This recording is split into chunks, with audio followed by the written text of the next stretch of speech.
आणि आता बातम्या पाहूयात सविस्तर। अजित पवार यांच्या बंडामुळे पवार कुटुंबातील भाऊबंदकी चव्हाट्यावर आली।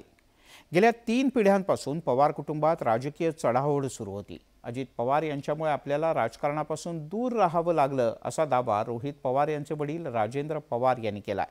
पाहूयात या संदर्भातला न्यूज 18 लोकमतचा एक स्पेशल रिपोर्ट।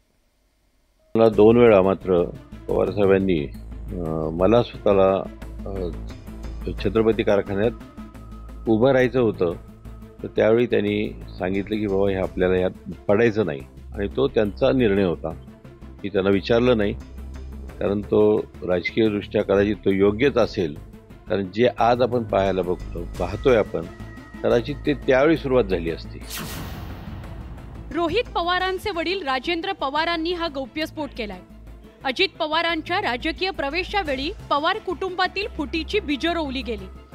राजेंद्र पवार राजकारणात सक्रिय व्हायला उत्सुक होते, पण शरद पवारांनी त्यांना रोखलं होतं।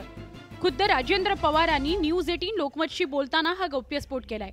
जर त्यावेळी राजेंद्र पवारांची राजकारणात एंट्री झाली असती, तर पवार कुटुंबात पुढच्या काळात फूट पडली असती असा दावा राजेंद्र पवारांनी केलाय। पण आता अजित पवारांच्या बंडामुळे पवार कुटुंब दुभंगलं गेलंय। याविषयी विचारलं असता शरद पवारांनी ही प्रतिक्रिया दिली। सर, बारामतीमध्ये एक पत्रक व्हायरल होतं, एक बारामतीकर या नात्याने त्यात असं लिहिलं गेलं की पवार कुटुंबात का फूट पडली, का तर आप्पासाहेब पवार राजकारणात येणार होते, नंतर राजेंद्र पवार येणार होते। फालतू प्रश्न विचारणं, कोणाचं पत्रक माहिती नाही, कुणी काढलं माहिती नाही, त्याला अर्थ नाही, त्याचं मी कशासाठी त्याला उत्तर देईल।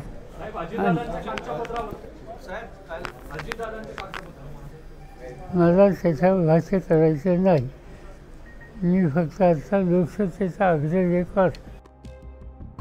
अजित पवार आणि राजेंद्र पवार हे दोघेही शरद पवारांचे पुतणे। अजित पवार हे अनंतराव पवारांचे, तर राजेंद्र पवार हे आप्पासाहेब पवारांचे पुत्र। आज पवार कुटुंबातील अजित पवार, सुप्रिया सुळे आणि राजेंद्र पवार यांचे पुत्र रोहित पवार हे राजकारणात सक्रिय आहेत।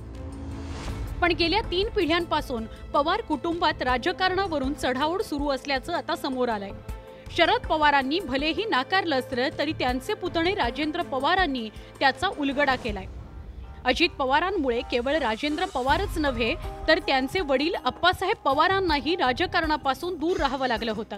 मला एक आठवतं की आप्पासाहेब त्यावेळी या तालुक्याच्या राजकीयदृष्ट्या पवारसाहेबांना मदत करत होते, परंतु मला आठवतंय की पवारसाहेबांनी त्यांना त्यावेळी थोडं राजकीय थांबायला लावलं आणि सामाजिक कामात जास्ती लक्ष द्यायला लावलं, कारण अजितदादा इथं तालुक्यात असल्यामुळे 2 पिढीत मतभेद होऊ नयेत म्हणून पवारसाहेबांनी त्यावेळी निर्णय घेतलेला असावा। पवार कुटुंबात गेल्या 3 पिढ्यांपासून राजकीय चढाओढ सुरू असल्याचं बघायला मिळतंय। अजित पवारांच्या बंडामुळे त्याला तोंड फुटलंय। आगामी लोकसभा निवडणुकीच्या पार्श्वभूमीवर आम्ही बारामतीकर या नावानं एक निनावी पत्र सोशल मीडियावर व्हायरल झालं। राजेंद्र पवारांमध्ये नेतृत्व करण्याची क्षमता असतानाही अजित पवारांना झुकतं माप देण्यात आल्याचा दावा त्या निनावी पत्रात करण्यात आलाय।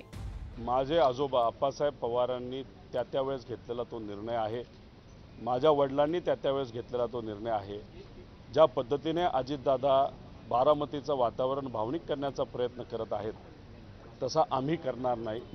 हे पत्र कसं आलं, कुठं आलं, कुणी पाठवलं हे मलाच तरी सांगता येणार नाही, मी ते वाचलेलं नाही। ते कारखान्याची जागा रिक्त झाल्यानंतर म्हणजे अजितदादा खासदार झाले म्हणजे कारखान्याचे त्या ठिकाणी ते संचालक राहू शकले असते, परंतु पुढच्या टप्प्यामध्ये राजेंद्र पवारांना जर कारखान्यावरती निवडणुकीची जागा, ती जागा जी अजितदादाकडे होती ती दिली असती, तर त्यांचाही राजकारणात प्रवेश झाला असता आणि पवार साहेबांनी ते त्यावेळेला आपण त्या विषयामध्ये पडायला नको, त्याच्यामागचा एकच उद्देश होता।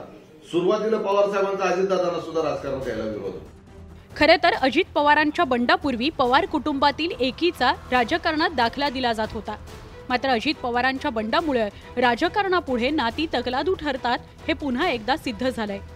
आगामी लोकसभा निवडणुकीत बारामतीत पवार विरुद्ध पवार असा संघर्ष होणार आहे, पण आत्तापासूनच त्याचे पडसाद उमटू लागले। बारामतीवरून जितेंद्र जाधवसह चंद्रकांत फुंदे आणि ब्युरो रिपोर्ट।